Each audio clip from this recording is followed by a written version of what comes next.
पार्टियां हैं, चाहे वो समाजवादी हो, चाहे वो लोकदल हो, चाहे वो हरियाणा की इंडियन नेशनल लोकदल हो, चाहे बदल साहब की श्रोमणी अकाली दल हो, या ऐसी तमाम पार्टियां बिहार में चले जाइए, बंगाल में चले जाइए, तेजस्वी से लेके ममता बनर्जी तक, तमाम जो दल हैं जो किसानों की लड़ाई लड़ते हैं, ऐसे दलों को ताकत देने की जिम्मेदारी मेरे किसान भाइयों आपकी है। हम मंच पे बैठे लोग लड़ाई नहीं अकेले जीत सकते हैं। हाँ, हम लड़ाई जरूर जीतेंगे जब यहाँ पे सामने बैठे लोगों का आशीर्वाद मिल जाएगा। बताओ मेरे किसान भाइयों, इस लड़ाई को मेरे मथुरा के किसानों का आशीर्वाद है कि नहीं है, बता दो।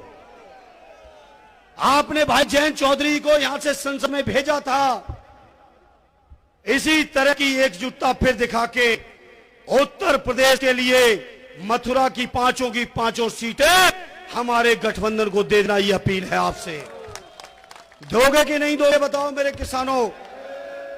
और जब आप दे दोगे तो मैं आज इस मौके पे कहना चाहता हूं, आज हमारे आदर्श पुरुष डॉक्टर राम मनोहर लोहिया जी की जयंती है। भगवान कृष्ण की जन्मभूमि पर आज हम खड़े हैं।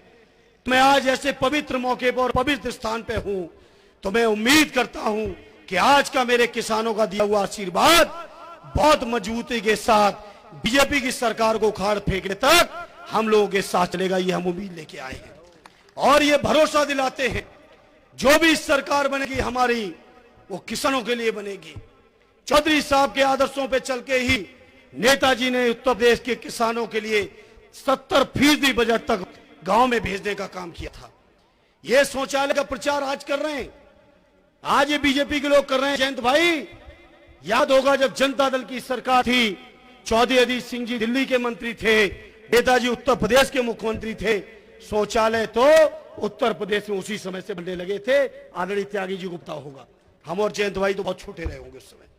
तो ये योजनाएं, जो समाजवादी योजनाएं हैं, लोहिया जी ने, जयप्रकाश जी ने रास्ता दिखाया, चौधरी चरण सिंह जी ने रास्ता दिखाया है। और रास्तों पे चल के हम लोग समाजवादी लोग, लोकदल के लोग, किसान लोग आप सबकी इतनी बेहतर सेवा करेंगे कि बीजेपी के लोगों ने, जिन्होंने किसानों को, नौजवानों को, व्यापार को, अर्थव्यवस्था की बहुत बात करते हैं, -23% जीडीपी पहुंच चुकी है। बहुत भाषण बीजेपी वाले जीडीपी की देते थे। तब मैं कहना चाहता हूं भाई जयंत चौधरी जी, ये जो आपके ऊपर हमला हुआ है, ये हमला केवल आपके ऊपर नहीं है, ये हमला उत्तर प्रदेश के हर उस नौजवान के ऊपर है जिसकी आस्था समाजवादियों में है, जिसकी आस्था चौधरी चरण सिंह जी में है, जिसकी आस्था नेताजी और चौधरी अजीत सिंह जी में है। उन सभी के ऊपर ये हमला हुआ है। और हम सब लोग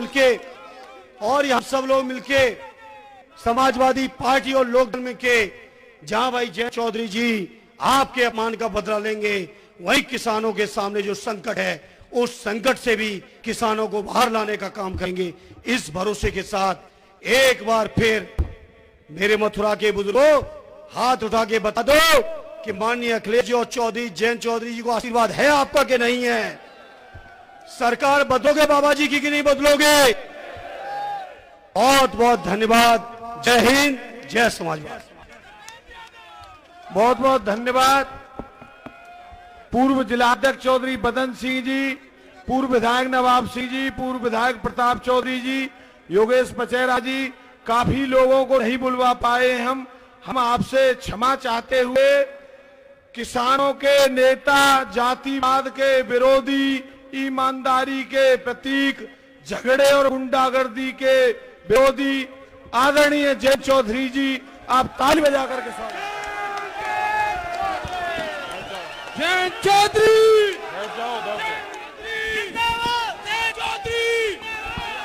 तब से योगी डरता है, तब से योगी डरता है। जयंत चौधरी, राम राम साहब, व्यवस्था बना लो आप, पहले व्यवस्था बना लो, मैं बोल पाने का। जयंत चौधरी, जयंत चौधरी, जयंत चौधरी, जयंत चौधरी, जयंत चौधरी, जब ये योगी डरता है, पुलिस को आगे करता है। कभी ना कभी तो गला फटेगा। चौधरी चरण सिंह, चौधरी चरण सिंह, चौधरी चरण सिंह, चौधरी अजीत सिंह, चौधरी अजीत सिंह। रुक जाओ। जो हमसे टकराएगा चूर चूर हो जाएगा, जो हमसे टकराएगा।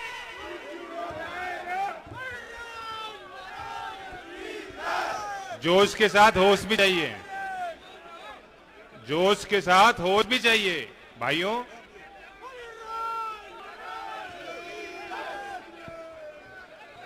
गिरिराज जी भी हैं, राधा रानी भी हैं, दाऊ जी भी हैं।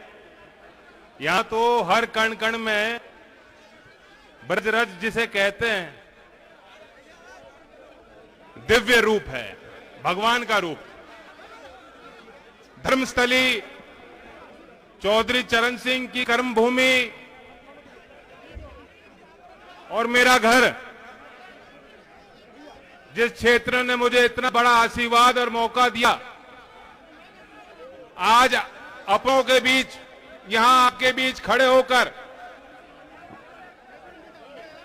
मुझे महसूस हो रहा है कि हमारा कुनबा, हमारा कारवा बढ़ रहा है। हमें जो आज इस समय पे आवश्यकता है, हम सबको, क्योंकि जो हाथरस की जो घटना थी, मैं जानता हूं बहुत लोगों ने वो दृश्य देखे होंगे। मथुरा के बहुत से कार्यकर्ता वहां मौजूद थे।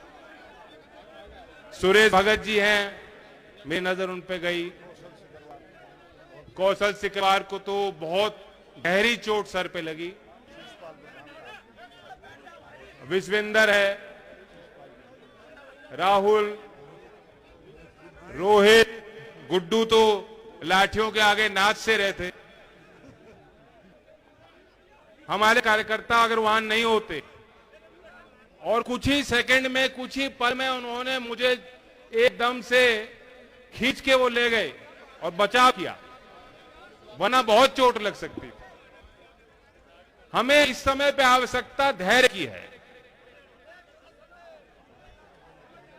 हमें धैर्य का परिचय देना होगा। और आज के इस वक्त हमें बल देने के लिए जो दूसरे राज्य से विभिन्न राजनीतिक दल के सम्मानित नेतागण आए, वे सिर्फ इसलिए नहीं आए कि वो मुझसे लगाव रखते हैं, इसलिए आए कि वो आपसे लगाव रखते हैं और आपके मान सम्मान की लड़ाई में योगदान और आहुति देने आज आपके बीच आए। मैं नमन करता हूं बेहद ऊर्जावान हमारे नेता धर्मेंद्र यादव जी हमारे बीच आए। उन्होंने संदेश दिया, उन्होंने ये भी कहा कि हमारा जो गठजोड़ है, हम एक ही धारा के हैं। उस विचारधारा को मजबूत करने के लिए ये अटूट बंधन है और उस रिश्ते की कदर वह भी रखेंगे और आपको भी रखना है। ये संदेश आज आपके बीच दे गए। बेहद विद्वान, अनुभवी और बहुत प्रभावशाली तरीके से जिन्होंने आपको अपने इतिहास से जोड़ने का प्रयास किया। 100 साल बीते, आज के दिन क्या बात थी और आज क्या हो रहा है, पंजाब की तस्वीर आपके आगे खींचने वाले पूर्व सांसद जगमीत बराड़ साहब और चौधरी देवीलाल जी और चौधरी चरण सिंह जी का नाम लेते ही है पूरे देश के किसी भी कोने में किसान जो बैठा है, वो जो खुश होता है, उसके चेहरे पे मुस्कान आती है। तो उसी परिवार से, उसी विचारधारा से जुड़े, हरियाणा से चलकर आज इस संकट की घड़ी में आपके साथ कंधे से कंधे मिलाकर चलने के प्रण लेकर अभय चौटाला जी आपके बीच आए। मैं कोटि कोटि उनका नमन और धन्यवाद ब्रजभूमि की तरफ से, आपकी तरफ से करना चाहता हूं। और वैसे व्यवस्था बनाओ, मुझे कोई जल्दबाजी नहीं है, उन्हें में कोई जल्दबाजी नहीं है, तो बैठे हैं धैर्य से। अब मुझे मालूम नहीं मंच पे नेताओं को क्या जल्दी हो रही है, क्यों जल्दी हो रही भाई? मुझे भी वो बात कह लें दो, आप भी सुनो। जहां तक बात लाठी की है, लाठी तो आपने वैसे मुजफ्फरनगर में देखा, और आज यहां जिस तरह से आप आए हो, लाठी तो आपने उनके गुंडों के हाथ से छीन ली। अब उनके हाथ में लाठी नहीं बच रही। अब जो किसान की लाठी है, अब जो किसान के हाथ में लाठी है, जिस लाठी को लेकर वो समाज की लड़ाई लड़ता है, जो समाज का बुद्धिजीवी, जो देश का हित चाहता है, जैसा कि जगमीत जी कह रहे थे, भारतीयता की भावना से ओतप्रोत होकर जो देश की सीमा और सरहद से लेकर देश के खेत खलियान में मेहनत और कुर्बानी करने वाला जो आदमी है, आज उसके हाथ में लाठी है, और उस लाठी को लेके आप यहां आए हो। उस लाठी के आगे कोई सरकार टिक नहीं सकती, कोई जालिम टिक नहीं सकता, कोई अत्याचारी भ्रष्टाचारी खड़ा नहीं हो सकता। वो लाठी आपके हाथ में है। सरकारें तो आप बनाते हो, सरकारें आप बिगाड़ सकते हो, ये आपके लिए चुटकी का खेल है। मैं तो आपसे ये कहने आया हूं, बहुत हो गया, पानी सर के ऊपर जा चुका। वे सारी बात आपके आगे हैं, वे बातें आपको मालूम है। धर्मेंद्र जी ने बात कही, सभी वक्ताओं ने बात कही। बाजरा का भाव क्या है? 21.5 रुपए। यहां एक भी किसान खड़ा होकर मुझे बता दे कि बाजरे की उसकी बिकवारी हुई कि नहीं हुई, सरकारी रेट मिला नहीं मिला। 7 साल पहले याद करो, धान 4000 से ऊपर भाव थके नहीं था, और किसान की मुंजी पिट गई बुरी तरह। मैं अभी से मंच पे बैठ के पूछ रहा था क्या हरियाणा की मंडियों में बिकवारी हो रही है, खरीदारी हो रही है कि नहीं? उन्होंने कहा नहीं हो रही। हमारे छाता क्षेत्र के सारे किसान जो प्रभावशाली हैं वे भी, और जो छोटा किसान है वे भी, वह होडल और कोसी की मंडी के बजाय होडल की मंडी ज्यादा पसंद करता है। और जब मोदी जी ने कहा कि कोई भी प्रदेश हो, अब किसान के लिए कोई सीमा नहीं है, अरे यहां के लोग तो जानते ही है, काम तो चौधरी अजीत सिंह जी पहले ही कर गए थे। जब वहां की सरकार रोका करती थी, ट्रैक्टर लेके आंदोलन करके लोगों ने, छाता के लोग, किसान यहां है कि नहीं है, उन्हें मालूम है, आप लेके गए थे वहां। लेकिन किसान खुश हुआ इस बात को सुन करके कि अब कोई रोक टोक किसान के लिए नहीं है। लेकिन फिर 2 दिन बाद आपने देखा हरियाणा के भारतीय जनता पार्टी के मुख्यमंत्री, उन्होंने ही सारी पोल खोल दी और कहा नहीं नहीं, हम तो हरियाणा के किसानों की खरीदेंगे। आपने देखा होगा बयान। और उस षड्यंत्र को समझ लो, यहां मथुरा में पंचायत क्यों कर रहे हैं हम लोग? क्योंकि यहां के लोग किसान हित की लड़ाई लड़ने में सक्षम है। आप लोगों में मादा है, मादा, आप लोगों में वो दम है। जो ब्रज से संदेश जाएगा पूरा देश उसको देखेगा। मुझे याद है, मैं भटेन में मीटिंग कर रहा था, सभा कर रहा था, और बाजना में गोलियां चल रही थी। वो दिन मुझे आज भी वैसा ही याद है जैसे कल हो, जैसे आज हो, कुछ देर पहले के पल। मैं सभा में भाषण दे रहा था और मुझे बहुत चिंतित होकर एक कार्यकर्ता ने आके मुझे बताया कि वहां गोली चल गई, और अफवाह भी थी, डर भी था। हम लोगों को मालूम नहीं था क्या दृश्य होगा, क्या नजारा होगा। हमें बताया गया कि वहां कम से कम 12-13 किसान घायल हैं, धड़ाधड़ गोली चल रही है। किसान फिर भी हट नहीं रहा, वो डट के खड़ा है, कह रहा है कि भूमि अधिग्रहण कानून हम बदल के रहेंगे, अपनी भूमि औने पौने दाम पे जबरदस्ती सरकार भी कभी नहीं लेने देंगे। सरकार अगर दलाल बनकर आएगी, उसे खदेड़ने का काम करेंगे उन दलालों को। कितनी हिम्मत का काम था वहां क्षेत्र के किसानों के, उस जज्बे को मैं सलाम करता हूं। और तुरंत उस सभा को खंडित करके, छोड़ करके हम लोग गए। हम लोगों को भी डर लग रहा था कि क्या दृश्य वहां देखने को मिलेगा। लेकिन यह वो भूमि है जब आपने अपना निश्चय बनाया और आपने तय किया, फैसला लिया, और आपने मुझे उस पवित्र संसद भवन में भेजने का काम किया, आशीर्वाद दिया। आपको याद है जो निजी विधेयक हम भूमि अधिग्रहण कानून का मसौदा तैयार करके पेश किए थे, उसी सत्र में फिर सरकार ने अपना बिल लाया और उस प्रस्ताव को संसद ने पारित किया और फिर 2013 में कानून। मैं आपको याद इसलिए दिला रहा हूं कि जब आपके किसान के हित के कानून होते हैं तो किसान को तो लाठी भी खानी पड़ती है, गोली भी खानी पड़ती है, आंदोलन भी करने पड़ते हैं और अपनी राजनीति भी मजबूत करनी पड़ती है। आसान नहीं है, क्योंकि दिल्ली में जो हुक्मरान है, जो नीति निर्धारक हैं, वे बात तो अच्छी करते हैं, मीठी मीठी, लेकिन उनके दिल में आपके लिए जगह नहीं है।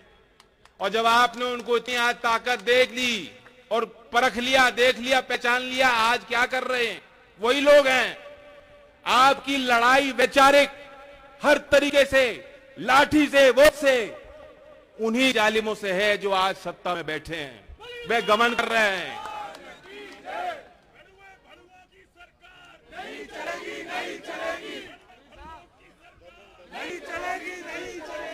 मैं आपको ये बात भूमि अधिग्रहण कानून की इसलिए कह रहा हूं क्योंकि ये आपातकालीन सी स्थिति देश में चल रही है। कोरोना काल में, लॉकडाउन के बीच उत्तर प्रदेश सरकार ने इसी मई में एक फैसला लिया और कहा कि जो हाईवे और एक्सप्रेसवे जाएगा 1 किलोमीटर दोनों तरफ, हम कानून को संशोधित करके सरल करेंगे ताकि अगर कोई जमीन अधिग्रहित करनी होगी तो वह अधिग्रहित कर दी जाएगी।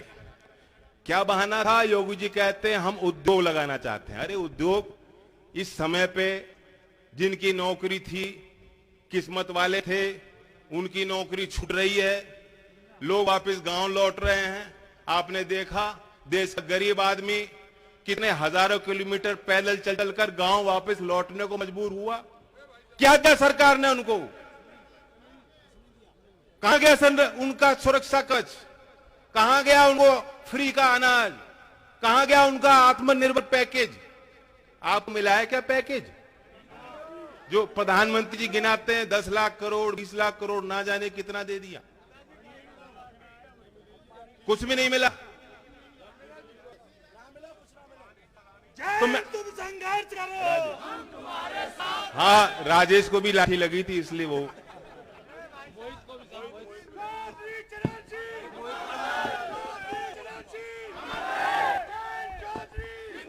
मैं आपको इसलिए बताना चाहता हूं, बस हम लोगों का ध्यान वहां नहीं गया, हम लोगों का ध्यान वहां जा नहीं रहा था। लोग अखबार में कोरोना पढ़ रहे थे और डर रहे थे, सहमे हुए थे लोग। और इस बीच में सरकार को क्या इमरजेंसी आई? 3 नए कानून ले आए केंद्र की सरकार, और यूपी में योगी जी कह रहे हैं कि भूमि अधिग्रहण कानून को हम बदलेंगे। क्यों बदलोगे भैया? और किसको लाभ पहुंचाने के लिए बदल रहे हो? और किसके लिए बदल रहे हो? क्या ये देश का, प्रदेश का किसान पहचान नहीं रहा इस बात को? जब आप कानून अपने पक्ष में बनवाना चाहते हो, 1894 का वो कानून था, 119 साल बाद जाकर वो 2013 में बदला गया। 119 साल लग गए और कई आंदोलन हुए, कितने लोग कुर्बान हो गए होंगे, अनगिनत लोग। यहां आपने कोई कानून मांगा नहीं, बच्चा रोया नहीं, मां दूध पिलाने को आतुर है, बच्चा मांग नहीं रहा कुछ, किसान कह नहीं रहा कि हमें कोई कानून चाहिए। अब आपको बताया जा रहा है कि इससे तो आपको बहुत फायदा है, इससे देश के किसानों को बहुत फायदा मिलने वाला है। मुझे मालूम है जब मैं मेंबर पार्लियामेंट था, एफडीआई के प्रस्ताव पर चर्चा संसद में हो रही थी और वहां मैं उसके पक्ष में बोल रहा था। मैंने ये कहा कि विकल्प तो किसान को मिलना चाहिए, अगर बेहतर विकल्प मिलेगा, अगर और भी कंपनी भी आएगी, निजी भी क्षेत्र में कोई खरीदार आएगा किसान के पास, तो किसान को बेहतर जानकारी मिलेगी उसका भाव क्या है और प्रतिस्पर्धा में उस भाव भी अच्छा मिलेगा। लेकिन अब जो सरकार करना चाहती है वे तो मंडी को पूरी तरह से तबाह और खत्म कर देना चाहती है।